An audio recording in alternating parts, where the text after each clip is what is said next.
আসসালামু আলাইকুম রহমতুল্লাহি অবরকাতুহু। সম্মানিত দর্শক, ডক্টর মোহাম্মদ ইউনূসের জন্য আমেরিকা ক্রমশই অবন্ধু হয়ে যাচ্ছে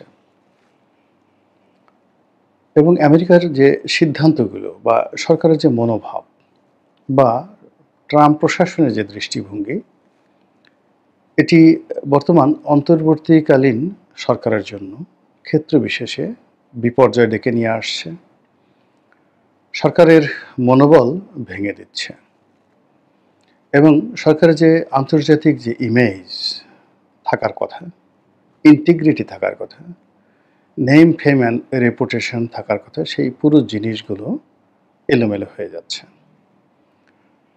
ডক্টর মোহাম্মদ ইউনূসকে কেন্দ্র করে আমাদের যে মিথ অ্যান্ড ম্যাথোলজি, মানে নানা রকম ভাবনা এবং নানা রকম আকাশকুসুম কল্পনা, তিনি এলে ওটা হবে, তিনি থাকলে এটা হবে, তিনি চাইলে এটা হবে, যে বিষয়গুলো একেবারে ক্ষমতার শুরুতে আমরা দেখেছিলাম বা আমরা শুনেছিলাম। ওনার সঙ্গে দেখা করার জন্য মালয়েশিয়ার প্রধানমন্ত্রী বাংলাদেশে চলে এলেন। তো যে মালয়েশিয়াতে গিয়ে আমাদের বেশিরভাগ লোক সেই একটা ভিসার জন্য, একটা কাজের জন্য, একটা ব্যবসা বাণিজ্যের জন্য কত কষ্ট করেন। তো যেখানে একজন সরকারি কর্মকর্তা বা পুলিশ কর্তার একটু আনুকূল্য পাওয়ার জন্য আমাদের দেশের বড় বড় মানুষ মালয়েশিয়াতে গিয়ে কি একটা অস্বাভাবিক অবস্থার মধ্যে পড়েন। তো সেখানে আনোয়ার ইব্রাহিম, যিনি সেই দেশের প্রধানমন্ত্রী, তিনি আমাদের দেশের প্রধান উপদেষ্টা বা প্রধানমন্ত্রীর পদমর্যাদায় যিনি আছেন, তার সঙ্গে তার বন্ধুত্ব, এটা শুনলেই কেমন যেন একটা ভালো লাগে এবং আমাদের সে ভালো লেগেছিল। তার সঙ্গে সঙ্গে আমরা গর্বে আত্মহারা হয়ে পড়েছিলাম যখন আমরা শুনলাম যে মিস্টার আনোয়ার ইব্রাহিম, তিনি বাংলাদেশে এসেছেন ডক্টর মোহাম্মদ ইউনূসের সঙ্গে দেখা করার জন্য কেবলমাত্র এই কারণে যে তাদের ব্যক্তিগত বন্ধুত্ব এবং তার বন্ধু বাংলাদেশের রাষ্ট্র ক্ষমতায় বসেছেন, এজন্য ইটস এ প্লেজার ট্রিপ। এবং আমরা যখন দেখলাম ডক্টর মোহাম্মদ ইউনূস আনোয়ার ইব্রাহিম মোলাকাত করছেন, কোলাকুলি করছেন, এয়ারপোর্টে তাকে রিসিভ করার জন্য তিনি গেছেন, ও দৃশ্য আমাদের ভালো লেগেছে, এতে কোনো সন্দেহ নেই। এবং এরকম দৃশ্য আমরা বহুদিন দেখিনি। বঙ্গবন্ধু যখন গিয়েছিলেন ইংল্যান্ডে বা ভারতে, বা ওনার জমানাতে যেহেতু তিনি ছিলেন একজন গ্র্যান্ড লিডার, তার সঙ্গে আসলে কারো তুলনা করা যাবে না। কিন্তু একটা সময় বেগম খালেদা জিয়া, তিনি তার একটা সফর ছিল, তার জমানাতে তিনি থাইল্যান্ড যাবেন। আমার যতটুকু মনে আছে যে তখন থাইল্যান্ডের প্রধানমন্ত্রী থাকসিন সিনাওয়াত্রা, তিনি একেবারে বিমানে করে বাংলাদেশে চলে এসেছিলেন এবং সেই বেগম জিয়াকে বাংলাদেশ থেকে ব্যাংককে নিয়ে যাওয়ার জন্য তিনি যে সকল প্রোটোকল ভেঙে যা কিছু করেছিলেন, যেটা এখন আমার চোখে ভাসে, যে বাংলাদেশে থাকসিন সিনাওয়াত্রা এলেন এবং এখান থেকে তিনি বেগম জিয়াকে নিয়ে গেলেন। এইরকম ঘটনা সচরাচর বাংলাদেশে তো নয়ই, অন্য কোনো দেশে আমি এরকম দেখিনি। এরকম ঘটনা কখনো দেখিনি। নরেন্দ্র মোদী একবার চেষ্টা করেছিলেন যে নওয়াজ শরীফের সঙ্গে একটা পারিবারিক সম্পর্ক গড়ে তোলার জন্য। তখন নওয়াজ শরীফের জন্মদিনে সম্ভবত সারপ্রাইজ একটা ভিজিট দিয়েছিলেন নরেন্দ্র মোদী এবং নওয়াজ শরীফের মায়ের সঙ্গে দেখা করে তিনি তাকে কদমবুচি করেছিলেন। এরকম কিছু জিনিস ঘটনা ঘটে বা কিছু ইতিহাস তৈরি হয় যেখানে কোনো রাষ্ট্রীয় প্রোটোকল থাকে না। তো ডক্টর মোহাম্মদ ইউনূস আসার পরে আনোয়ার ইব্রাহিম বাংলাদেশের সঙ্গে যে আচরণ করেছেন, সেটা প্রথা বিরুদ্ধ। দ্বিতীয়ত আমরা শুনেছিলাম যে তিনি দুবাইয়ের যে আমির বা শাসক, সংযুক্ত আরব আমিরাতের শাসক, সেখানে তিনি একটা টেলিফোন করে দিয়েছেন। ফোন করার সঙ্গে সঙ্গেই সেই জুলাই আগস্ট বিপ্লবের সময় যে সমস্ত লোক এই বিপ্লবের পক্ষে সংযুক্ত আরব আমিরাতে বিক্ষোভ করেছিল, তাদেরকে সেই দেশ থেকে বের করার জন্য একটা নির্দেশনা হয়েছিল এবং অনেকে গ্রেপ্তার করা হয়েছিল। তো ডক্টর মোহাম্মদ ইউনূস সাহেব টেলিফোন করেছেন, সঙ্গে সঙ্গে সব কিছু একেবারে গলে গেছে। সেই আমিরের নির্দেশে জেলখানা থেকে সবাই বের হয়ে গেছে। তারপর শেষে তাদের বিরুদ্ধে যে সকল মামলা মোকদ্দমা হয়েছিল, সব কিছু কুল্লু খালাস হয়ে গেছে। এই ধরনের কথা আমরা শুনেছিলাম এবং আমাদের আসলে খুব ভালো লেগেছিল। তো এইভাবে আমাদের এই ভালো লাগাকে পুঁজি করে গত 11 মাসে ডক্টর মোহাম্মদ ইউনূস 11 বার বা 12 বার বিদেশে তিনি গিয়েছেন।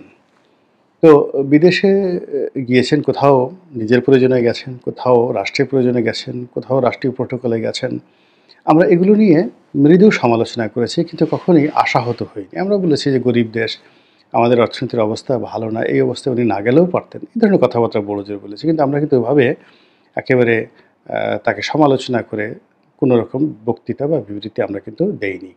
তো এনিওয়ে, এরই মধ্যে বিপত্তি ঘটল লন্ডন সফরের মাধ্যমে।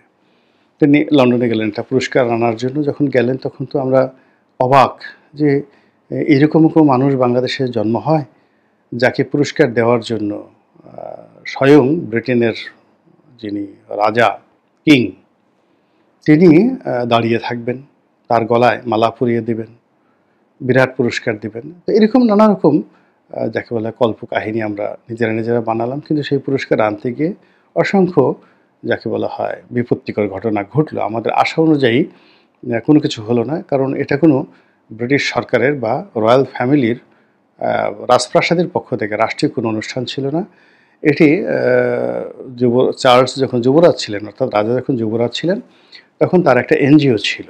সেই এনজিও প্রতি বছর এই পুরস্কারটি দেয়। এখন যেহেতু তিনি রাজা এবং ওই প্রতিষ্ঠানের প্রমোটার, তো কাজেই এই পুরস্কারটা দেওয়ার পর যারা এই পুরস্কার পেয়েছেন তারা বাকিংহাম প্যালেসে এসে রাজার সঙ্গে সৌজন্য সাক্ষাৎ করেন। তো কাজেই আমরা দুটো ঘটনা দেখলাম যে ডক্টর মোহাম্মদ ইউনূস এখানে যে পুরস্কারটা পেয়েছেন এটা ছিল একটা স্পেশাল পুরস্কার, ফলে পুরস্কার তালিকার মধ্যে তাদের নাম ছিল না। আমরা খুব সমালোচনা করলাম, এটা কী ধরনের কথা।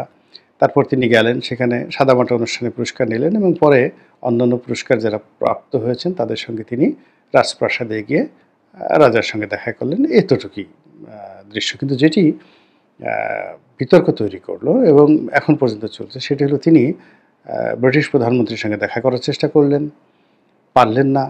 তারপরে টিউলিপ সিদ্দিকী ওনার সঙ্গে দেখা করার চেষ্টা করলেন, উনি দেখা করলেন না। আর যেটা শিডিউলের মধ্যে ছিল না, তিনি হঠাৎ করে সিদ্ধান্ত নিলেন তারেক রহমান সাহেবের সঙ্গে বৈঠক করবেন একান্তে, ক্লোজ ডোর মিটিং, এবং সেটা হলো। এবং সেটা নিয়ে এখন পর্যন্ত রাজনীতিতে বিপত্তি চলছে। তো এই যে ডক্টর মোহাম্মদ ইউনূসকে নিয়ে আমাদের যে স্বপ্ন, প্রেম, ভালোবাসা, এই ভালোবাসার একমাত্র কারণ হলো যে পশ্চিমের সঙ্গে, অর্থাৎ ইউরোপীয় ইউনিয়ন এবং আমেরিকার সঙ্গে তার খুব ভালো সম্পর্ক এবং তার কথায় সেখানে অনেক কিছু হয়, এই একটা বিশ্বাস থেকে। কিন্তু ব্রিটেনে গিয়ে তিনি যেভাবে ব্রিটেনের প্রধানমন্ত্রীর সঙ্গে দেখা না করে এলেন, কিংবা তার আরেকটা জলবায়ু সম্মেলন ছিল বাংলাদেশের, সেখানে প্রতি বছরই প্রধানমন্ত্রী শেখ হাসিনা যখন ছিলেন তখন তিনি অংশগ্রহণ করতেন এবং এইবার সেই অনুষ্ঠানটি ছিল ফ্রান্সে। তো ফ্রান্সের প্রেসিডেন্ট ইমানুয়েল ম্যাক্রোর সঙ্গে তার একটা ভালো সম্পর্ক ডক্টর মোহাম্মদ ইউনূসের আছে, এটা আমরা জানতাম। এর কারণ হলো তিনি ক্ষমতায় আসার আগে ফ্রান্সে ছিলেন এবং সেখানে সেই ফ্রান্সের প্রেসিডেন্ট ইমানুয়েল ম্যাক্রো যে কমিটিতে আছেন, সেই একই কমিটিতে থেকে তিনি সেই অলিম্পিকের আয়োজক হিসেবে দায়িত্ব পালন করছিলেন ডক্টর মোহাম্মদ ইউনূস। এবং এই দায়িত্ব পালন করতে গিয়ে তিনি অসুস্থ হয়ে পড়েন এবং কিছুদিন হাসপাতালেও থাকছেন বলে শোনা গেছে। এবং সেই হাসপাতালের অসুস্থতার মধ্যেই তিনি আগস্ট মাসের 8 তারিখে বাংলাদেশে এসে ক্ষমতা লাভ করেন।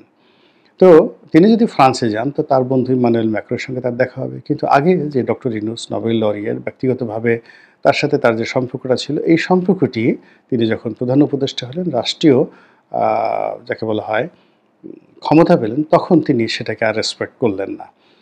তিনি তার সঙ্গে দেখা হবে না বলে জানিয়ে দিলেন। আবার অন্য অ্যাঙ্গেল থেকে আমরা শুনতে পেলাম যে দেখা হতে পারে তিনি যদি সেই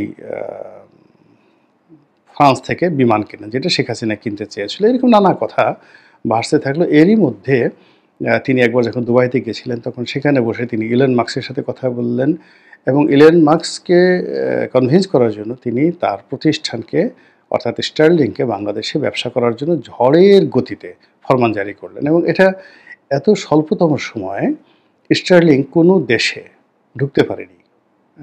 এই স্বল্পতম সময় ডক্টর মোহাম্মদ ইউনূস সেই কাজটি করে দিয়েছেন এবং সবাই যেটা বলাবলি করছে যে ডক্টর মোহাম্মদ ইউনূস এই কাজটি করে দিয়েছেন। আর এই কাজের যে পার্টনার, অর্থাৎ স্টারলিংকের বাংলাদেশের যে পার্টনার, সেটা হলো তার প্রতিষ্ঠান গ্রামীণ টেলিকম অথবা গ্রামীণ ফোন, এরকম কিছু একটা হতে পারে। এরকম কথাবার্তা শোনা যাচ্ছে, সত্যমিত আল্লাহ ভালো জানেন। তো যাই হোক, এখন এটাও তার জন্য একটা বুমেরাং হয়ে গেল। এর কারণ হলো এই ঘটনার পর ডোনাল্ড ট্রাম্পের সঙ্গে ডক্টর মোহাম্মদ ইউনূসের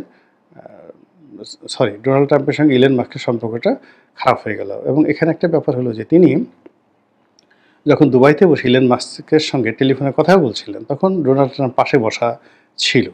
তো এইরকম একটা দহরম মহরম সম্পর্কের বন্ধুত্ব এটা এখন দা কুমড়াতে সম্পর্ক হয়ে গেছে এবং ইলন মাস্ককে এখন জেলে নেওয়ার জন্য ডোনাল্ড ট্রাম্প সর্বশক্তি নিয়োগ করছেন। আর ইলন মাস্ক রাজনৈতিক দল গঠন করে ডোনাল্ড ট্রাম্পকে ক্ষমতাচ্যুত করা বা আগামীতে নিজে ক্ষমতায় এসে আ যাকে বলা হয় ডোনাল্ড ট্রাম্পকে একটা উচিত দাঁতভাঙা জবাব দেওয়ার জন্য তিনি তার সর্বোচ্চ বিনিয়োগ তিনি এই রাজনীতির ক্ষেত্রে করার জন্য খ্যাপাটে আচরণ শুরু করছেন। ফলে যদি আগামীতে ইলন মাস্ক ক্ষমতায় আসেন, তা সেক্ষেত্রে হয়তো ডক্টর মোহাম্মদ ইউনূসের কপাল প্রসন্ন হতে পারে। কিন্তু ইলন মাস্কের সাথে সম্পর্ক হওয়ার কারণে ট্রাম্প প্রশাসন বলতে গেলে তার জন্য বুমেরাং হবে, হয়ে গেছে এবং তার কিছু নমুনা আমরা দেখতে পাচ্ছি। আপনারা সবাই জানেন যে বাংলাদেশ থেকে আমরা যে গার্মেন্টস দ্রব্য ইউরোপ, আমেরিকাতে এক্সপোর্ট করি, এর মধ্যে একক দেশ হিসেবে আমেরিকা নাম্বার 1। আমাদের টোটাল এক্সপোর্টের একটা বিরাট অংশ আমরা আমেরিকাতে এক্সপোর্ট করি এবং এর পরিমাণ হলো $8 বিলিয়ন। $1 যদি আপনি ১২৫ টাকা ধরেন, তাহলে $8 বিলিয়ন কত টাকা হয়? সেটা হলো ১,১২,০০০ কোটি টাকার মতো আসে $8 বিলিয়ন।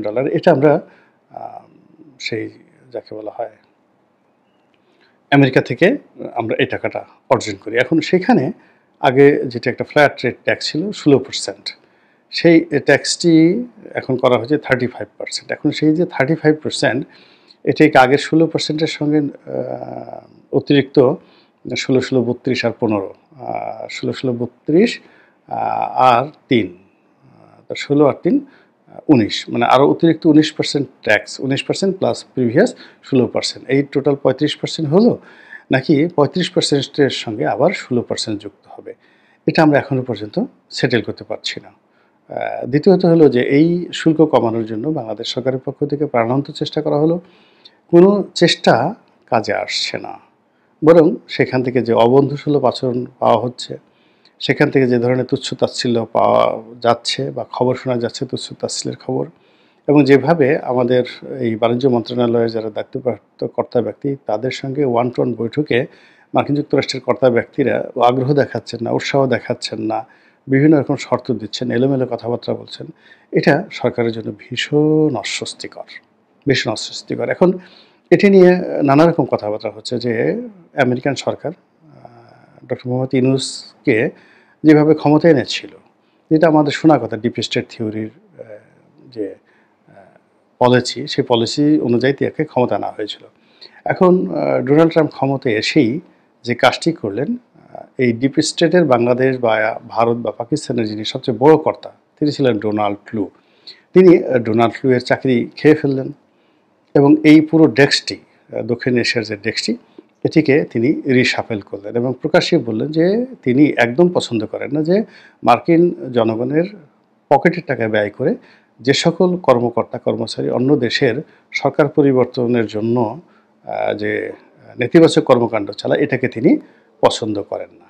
তো এই যে তার এই বক্তব্য, এই বক্তব্যের ফলে মোটামুটি তখনই সরকারের মধ্যে, অর্থাৎ ইউনূস সরকারের মধ্যে এক ধরনের কাঁপন শুরু হয়ে গেল। কিন্তু পরবর্তীতে আমেরিকান সরকার তো একটা নীতি আছে এবং তারা একটা দীর্ঘমেয়াদ পরিকল্পনা নিয়ে চালায়। এখানে একজন প্রেসিডেন্টের ইচ্ছা অনেক কিছু হয়, আবার প্রেসিডেন্টের ইচ্ছায় আবার অনেক কিছু হয় না। তো এইরকম একটা ক্ষেত্রে দেখা গেল ডক্টর মোহাম্মদ ইউনূস একটা ব্রিদিং টাইম পেয়ে গেলেন এবং সেখানে যদি ডিপ স্টেট বলে কিছু থেকে থাকে এবং সেটা যে পলিসির উপরে এই ডিপ স্টেটটা করা হয়েছিল, যে আশা আকাঙ্ক্ষার উপরে করা হয়েছিল এবং যে লক্ষ্য এবং উদ্দেশ্য নিয়ে এই কাজগুলো করা হয়েছিল, যেমন ধরুন ব্যবসা বাণিজ্য, সেন্ট মার্টিন, মানবিক করিডর, এই জিনিসগুলো নিয়ে নানা রকম কথাবার্তা শোনা যায়, সত্য মিথ্যা আমরা জানি না। তো সেই জিনিসগুলো হয়তো আদায় করার জন্য আমরা এখন কল্পনা করি তাকে একটা স্পেস বা সময় দেওয়া হয়েছিল।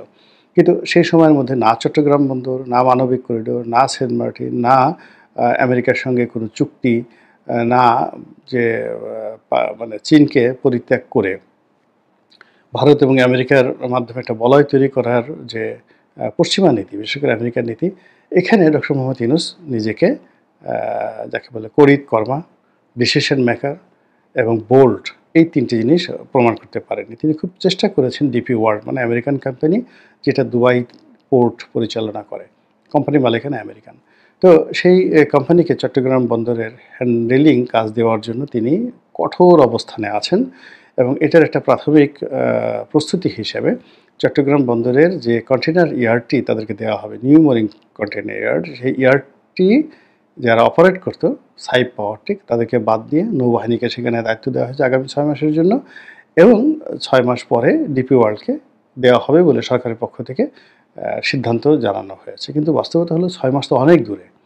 এখন সরকারের জন্য 6 দিন অতিবাহিত করা কঠিন একটা বিষয়, এবং এই কঠিন বিষয়ের মধ্যে শুধুমাত্র বাণিজ্য নয়, অর্থনীতি, IMF, বিশ্বব্যাংক, তারপর শেষে তাদের যে মানবাধিকার কমিশন যেটা সম্প্রতি বাংলাদেশে প্রতিষ্ঠিত হয়েছে, সেই মানবাধিকার কমিশনের কর্মকাণ্ড, যেভাবে মানবাধিকার কমিশন, আন্তর্জাতিক মানবাধিকার কমিশন ইউনূস সরকারের সমালোচনা শুরু করেছে, যেভাবে গোপালগঞ্জের ঘটনা নিয়ে তারা প্রশ্ন তুলেছে, যেটা আগামীতে সরকারের জন্য খুবই বুমেরাং হয়ে পড়বে। কিন্তু এখানে একটা বিষয় হলো যে ডক্টর মোহাম্মদ ইউনূসের এত লোক, এত লবিস্ট, তারা কেন ডোনাল্ড ট্রাম্পের সঙ্গে একটা সম্পর্ক করতে পারছে না?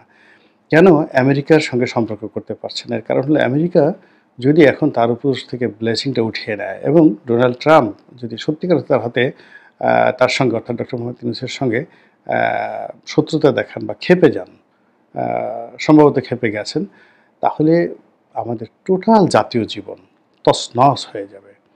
মহান আল্লাহ আমাদেরকে এই তছনছ হওয়া থেকে রক্ষা করুন, হেফাজত করুন। আসসালামু আলাইকুম ওয়া রাহমাতুল্লাহি ওয়া বারাকাতুহু।